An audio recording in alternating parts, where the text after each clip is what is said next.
భారతదేశానికి కానీ భారతీయులకు కానీ హాని చేయాలనే తలంపు ఉగ్రవాదులకు వాళ్ళని పోషిస్తున్న సంస్థలకు దేశాలకు రాకుండా మన గౌరవనీయులైన ప్రధానమంత్రి గారు గట్టి సమాధానం చెప్పాలని నేను ఈ సందర్భాన ఆయన్ని వేడుకుంటున్నాను. Thank you.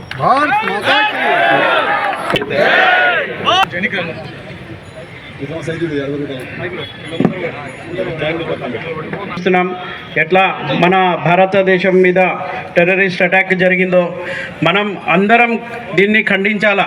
ఏదన్నా కానీ మన దేశానికి వచ్చినప్పుడు మనం అందరం ఒకటయ్యాలా. మన బలం ఏదో చూపించాలా. ఖచ్చితంగా ఈ ఉగ్రవాదాలని ఖచ్చితంగా తరిమి కొట్టాలా.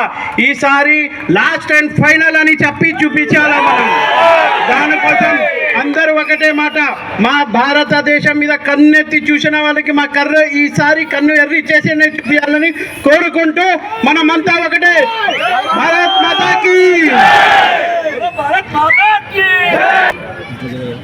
ఈరోజు ఒక సంతోషకరమైన ఇది మనం బాధపడుతున్నాం. మన సోదరులను 27 మందిని అనవసరంగా ఎక్కడ ఘర్షణ కాదు పోయింది.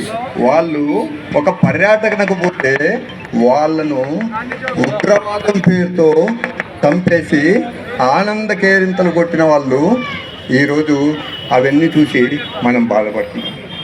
అయితే ఒక్కసారిగా దేశంలో అనేక మందిలో ఈ కల్పన వచ్చి మన సోదరులకు మనము తప్పనిసరిగా నివాళులు అర్పించాలా, మన ఐక్యమత్యం సాధించాలి, చూపించాలా. మొత్తము భారత ప్రజానీకమంతా ఒక్కటే, మేమందరం ఒక్కటే.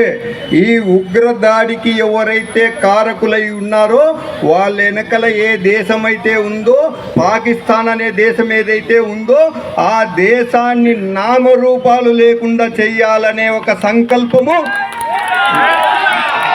మొత్తము భారతదేశ ప్రజానీకమంతా ఉంది.